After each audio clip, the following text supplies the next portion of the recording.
All right, so all praise to Yahweh, in the name of his son, Yahweh Shai, in the name of the Holy Spirit. Double honors to my elders, apostles, and the bishops of Great Millstone, otherwise known as GMS for short, also known as the Prophets of Doom. These are where I have learned this truth and where I am still learning this truth.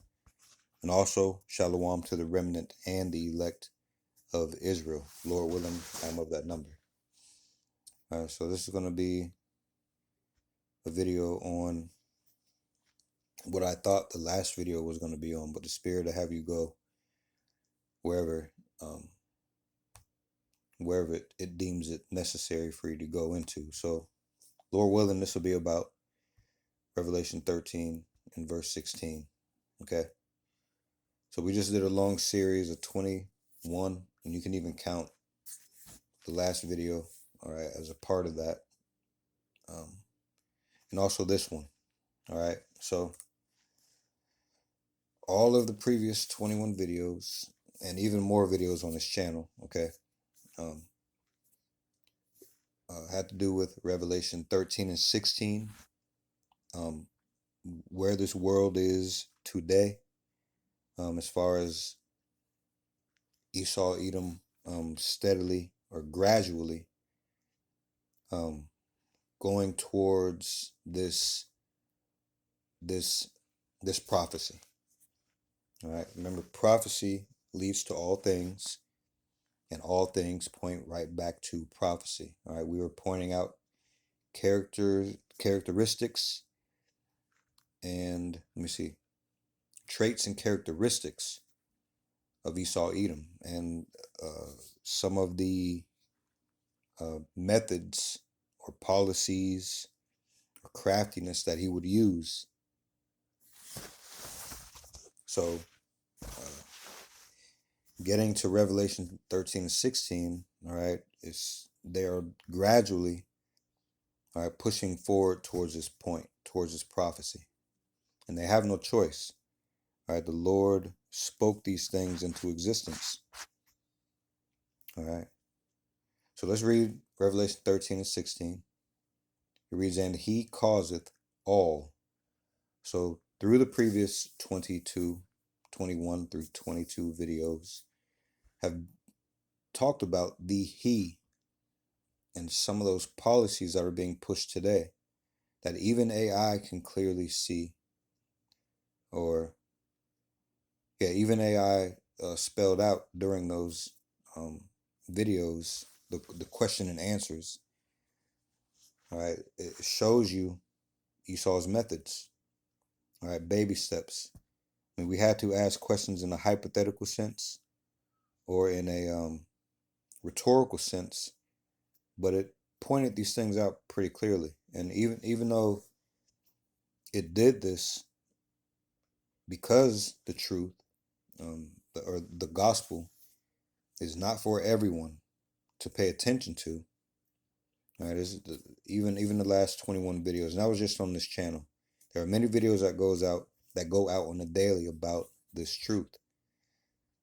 All right, and it's not going to put a dent in the numbers. All right, that the Lord knows. We don't know exactly how many people are going to take heed or how many people are not going to take heed, but the Lord does. All right, just because we put these videos out, it's not going to change that end number that the Lord has. We're not going to gain people that the Lord didn't want to wake up, is what I'm saying. Okay? The ones that the Lord predestined to awaken are going to be the ones that awaken. That's all, and that's it. All right, so although we went over those 21 videos, the question and answers, and a lot of these things clear, especially to the ones that have the eyes to see and the ears to hear. All right, some people may not necessarily be deemed people that are going to wake up, but maybe they understand this to a certain extent. All right, maybe they understand that this is the truth, but they're not going to turn to the Lord. They understand that this is the truth, but still they're going to cross this line of receiving this mark of the beast. Okay? It's whatever the Lord has deemed uh, to happen is going to happen. All right. But I did want to go over this, all right, in this short video and go ahead and touch on this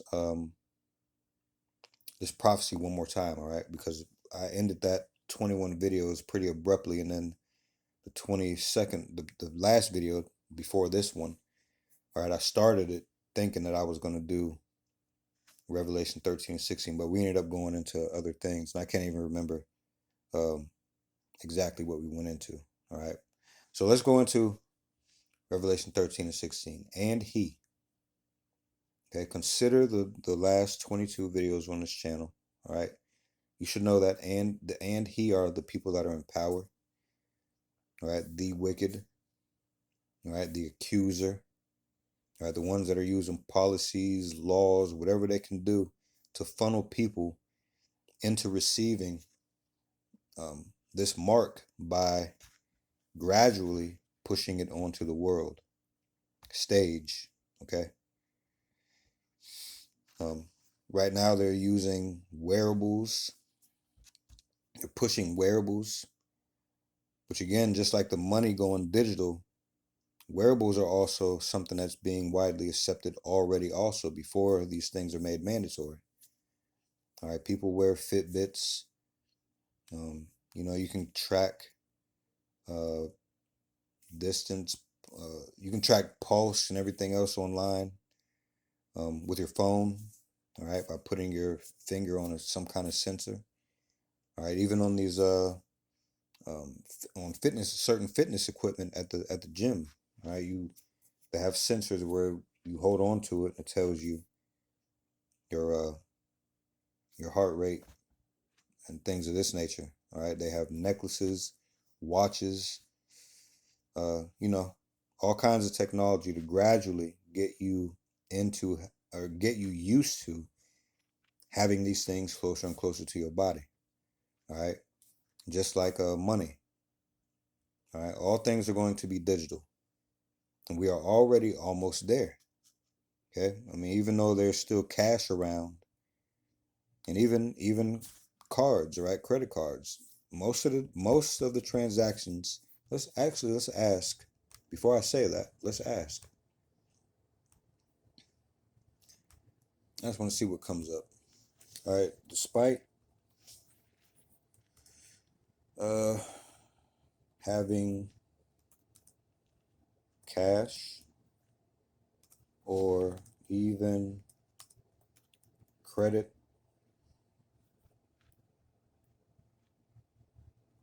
slash debit cards available,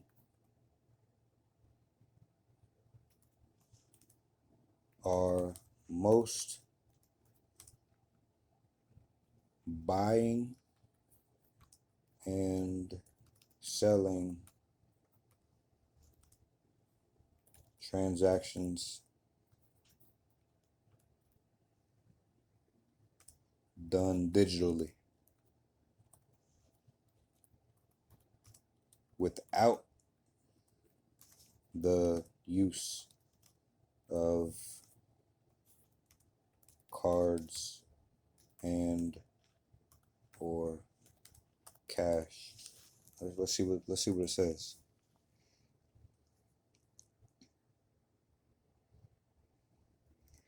Now see, I didn't ask entirely. I asked if most. But this is what's going on. It says most buying and selling transactions are not yet done entirely digitally without the use of cards, although this trend is rapidly gaining momentum. It says here's why and what the current landscape looks like. Cash and cards still prevail, but digital is growing. While digital payments are increasingly popular, debit and credit cards remain widely used globally for both online and in-store purchases. Digital wallets, which can store card information and facilitate contactless payments, are seeing rapid adoption and driving a shift away from cash and traditional cards. Digital wallets like Apple Pay, Google Pay, PayPal, and others are gaining significant traction, particularly for online purchases and in countries with a high smartphone penetration. The speed, convenience, and enhanced security features of digital wallets and contactless payments are major motivators for consumer adoption. Now, they're using words in here that we spoke of on this channel before. Um, they're using their gradualism or their plan, okay, their policies to filter people in, all right, as it's talking about the trend of money, all right, going away from cash, cards, more so digital, okay? There should be some verses that have popped in your head if you've been watching recently, especially. But even if they didn't, all right, we'll get a few of those, the main ones at least. We'll go straight to the point and get some of those out of Ecclesiasticus chapter 12, verse 10, and then verses 16 and 17. Okay, and then there's a couple more that speak of I think, let me see, through something about through peace and safety. But you know what, while they're in my head, or at least the paraphrasing of them, let me oh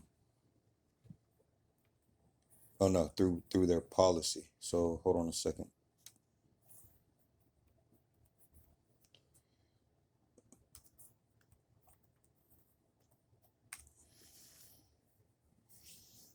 Okay, Daniel 8, and then let's get this other one ready in Ecclesiasticus or Sirach. All right,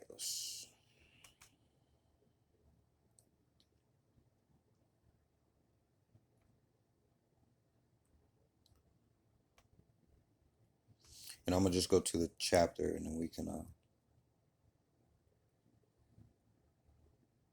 okay. So now let's go back here and read some of this, what we searched up here. All right, so it goes on to say, well, let's read this part again. The speed, convenience, and enhanced security features of digital wallets and contactless payments are major motivators for consumer adoption now. Speed, convenience, enhanced security.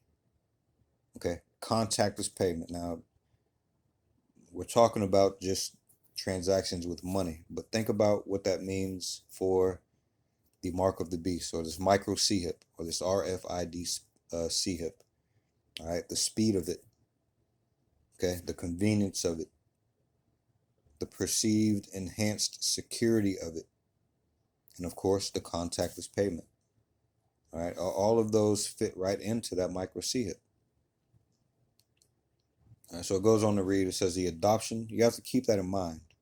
All right, you have to keep that in mind when you read where the world is at now and where it is headed. Now, even when we did those 21 questions, we had or not 21 questions, those 21 videos. We had asked if it was naturally the next step for micro CHIPs or BCIs to become a thing. Okay, and the AI, so many words, said yes. All right, it is a next step thing. All right, so let's go on. It says the adoption of entirely digital cardless transactions varies significantly across regions. For instance, countries in Asia Pacific like China and India show higher adoption rates for digital wallets in comparison to North America and Europe. All right, they test it over there in these other places, get them going, and then pretty soon it's going to come here. All right, there's no doubt. If you're still on the fence about where everything is going, that's not really a good thing. Okay. So it says businesses are increasingly integrating digital wallets into their payment systems to enhance efficiency. improve customer experience, and reduce costs associated with cash handling. Now, some of those costs that are associated with cash handling are the taxations of these businesses um, if you don't convert to digital. All right, I think there are some extra taxes on businesses if they don't upgrade their old technology to newer ones. Okay, everything is getting pushed into this coming digital system, this coming system. All right, in one way or another, and they word it different. All right, so it sounds positive when you hear their words, but you have to think about what they're saying. Okay, you really have to go into what they're saying. Really, businesses are increasingly integrating digital wallets into their payment systems to enhance efficiency, improve customer experience, and reduce costs associated with cash handling. Now, that's something that they can hold over your head as a business.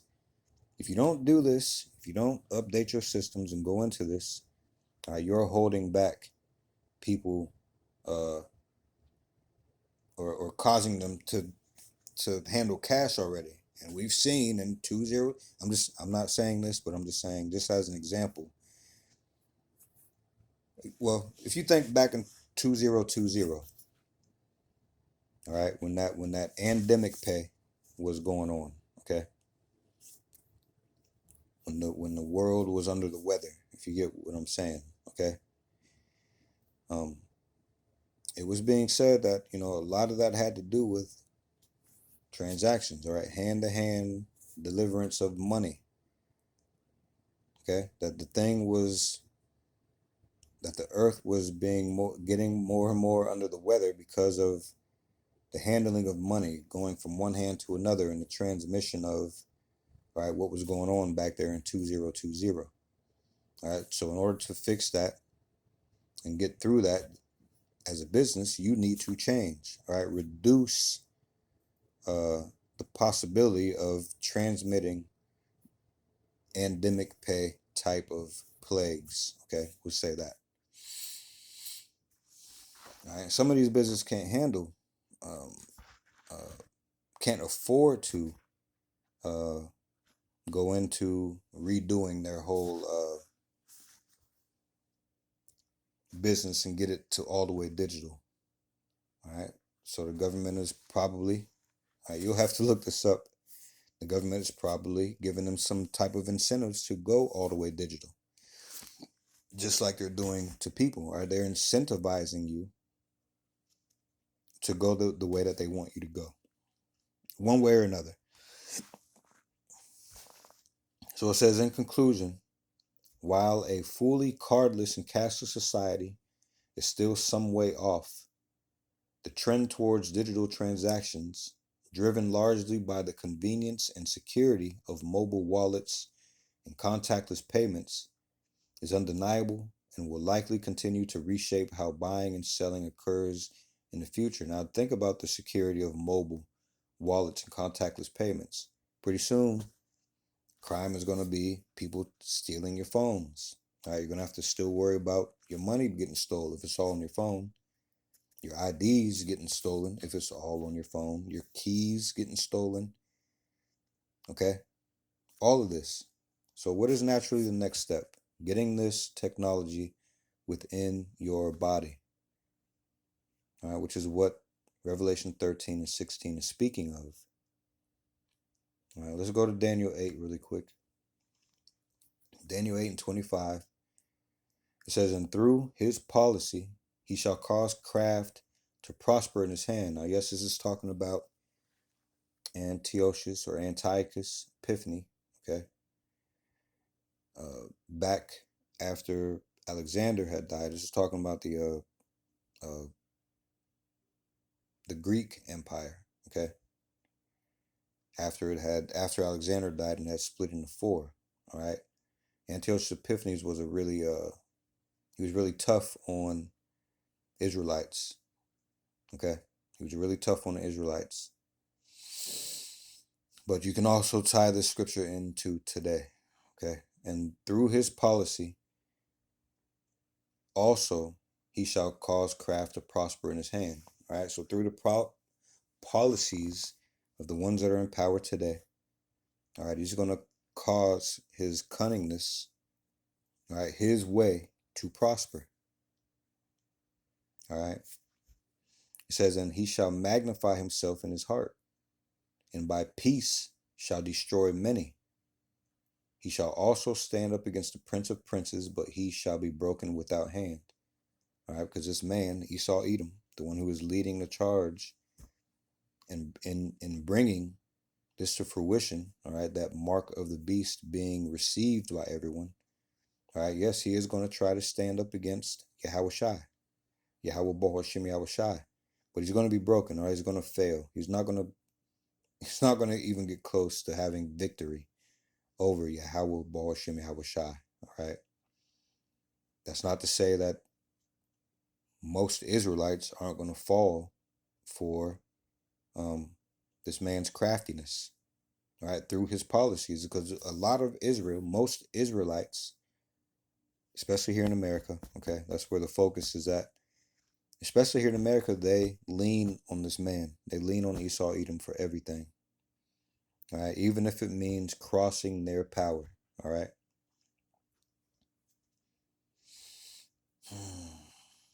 So now let's go back here. Revelation 13. Oh, as a matter of fact, we might as well go ahead and read this. This is a Sirach or Ecclesiasticus chapter 12. All right, again, we're going to start at verse 10. It says, never trust thine enemy, for like as iron rusteth, so is his wickedness. All right, his wickedness is always there. It doesn't matter what he's saying or what he is doing. All right, his wickedness is always there. As a matter of fact, if you look at his doings, what he has been about, it doesn't really match his words. All right, he doesn't have any good intent for you, Israel. All right, let's jump down here to 16 and 17 now. It says, an enemy speaketh sweetly with his lips, but in his heart he imagineth how to throw thee into a pit. He will weep with his eyes, but if he find opportunity, he will not be satisfied with blood. If adversity come upon thee, thou shalt find him there first, and though he pretend to help thee, yet shall he undermine thee. And he's going to undermine you with his craft, his policies. Let's look at this word, undermined.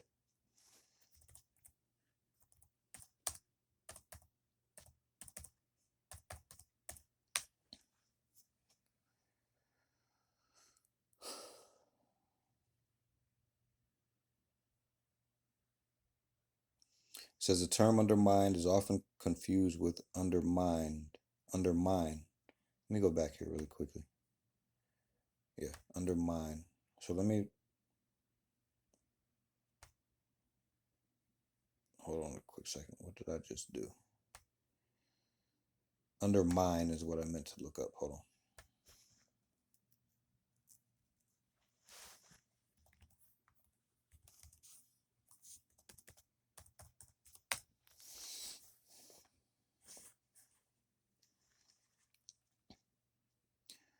All right. Undermine. Undermine says erode the base or foundation of a rock formation. All right. Similar words: erode, wear away, eat away at, chip away, undercut. Okay. This is what he has done over time. The foundation that we are supposed to lean on is Yahweh, Bahashim Yahweh Shai. All right. But he has eroded that in a lot of Israelites' minds. Okay. He has eroded your foundation. Okay. Or your base for life, which is what Yahweh and Yahweh Shai stand for. Okay. That is what they are. All right. Your basis for life. They have eroded that in your mind. They have eroded your mind, as a matter of fact. Now, the second definition for undermine says lessen the effectiveness, power, or ability of, especially gradually or insidiously. Okay? Man. He's lessened the effectiveness, power, or ability of, especially gradually, or let me get this word. Insidiously. Insidiously. I said insidiously. Insidiously. Okay, it says in a gradual, subtle way, but with harmful effects. So no matter how much good they try to speak, okay, they're really trying to just let me see, what do you call that? Blow smoke up your ass, man. Okay? They're disarming you. Okay? Gassing you up.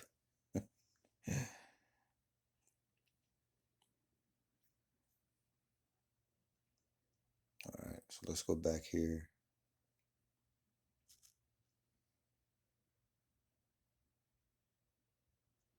So again, verse 17 of Ecclesiasticus chapter 12, it says, if adversity come upon thee, thou shalt find him there first, and though he pretend to help thee, yet shall he undermine thee. Okay, erode away your foundation. All right, which is, your foundation is supposed to be Yahweh, Bahashim Yahweh Shai. Okay, and he's not eroding them away, but your mind is what he's getting at. All right, your foundation is getting, your connection to your foundation, we'll say it that way. All right, it's getting eroded through this man's craftiness, his policies. All right, so, and he, let's go back to Revelation 13 and 16. And he causeth all right, through policies, craftiness, all right, through bringing about, all right, certain crises to garner a reaction in order to present their savior, all right, their solution. Okay, and he causeth all, both small and great, rich and poor, free and bond, to receive a mark in their right hand or in their foreheads. And again, that mark is the micro CHIP, the RFID CHIP, and they're doing it gradually. Right now, again, it's wearables that they're getting to come to the forefront of your mind, moving into the future. Pretty soon, that technology, they're going to recommend and push and make mandatory that technology moves into your body. Okay? They're going to make this mandatory. All right, so the thing is, do not take this mark of the beast. Avoid this charagma, all right, which is the Greek word for mark in the context of Revelation 13 and 16. All right, it is the micro CHIP. It is the RFID CHIP. All right, do not receive this thing. Yeah, for your own due diligence, you can go look up Revelation chapter 14, verses 9 and 10. Okay, go look up those descriptive words. Just to give you the subheading above verse 9 in Revelation 14, it says doom for the worshipers of the beast. This is why at the beginning of the videos, you hear me state that my teachers are the prophets of doom. To prophesy means to say before, all right? So they're telling you about this doom before it even comes, all right? But it is coming, all right? The only way through these things that are coming is Yahweh, Bahashim Yahweh Shai. And we'll get that verse that speaks to what I just said there. But do your own due diligence, man. Go look up Revelation 14, verses 9 and 10.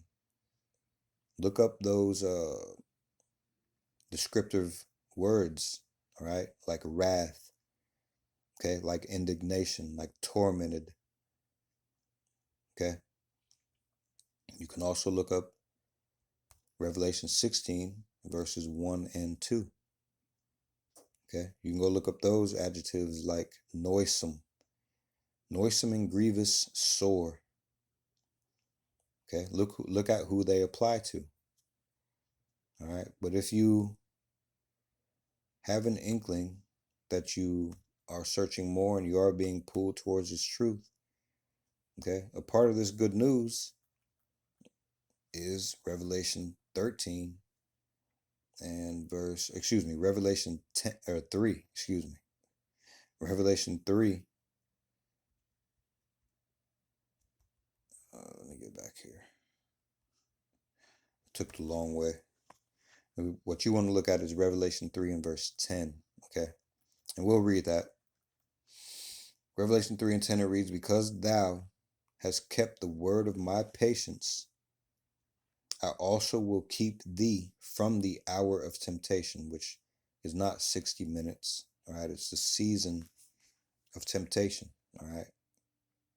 Because thou hast kept the word of my patience, I will also keep thee from the hour of temptation, which shall come upon all the world to try them that dwell upon the earth.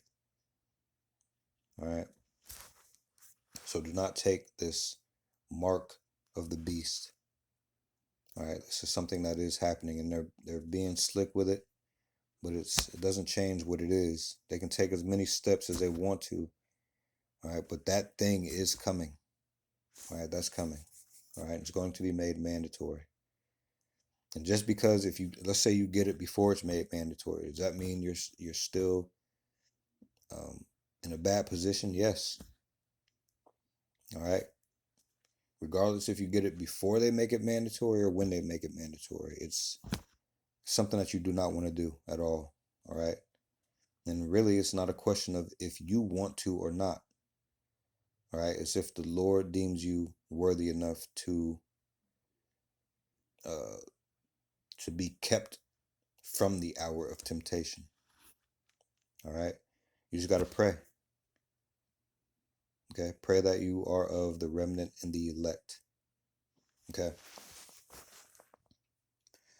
All right. So I just want to touch on that because everything that was said in those 21 videos and even videos before that, but the last 21 to 22 videos on this channel, all right, has been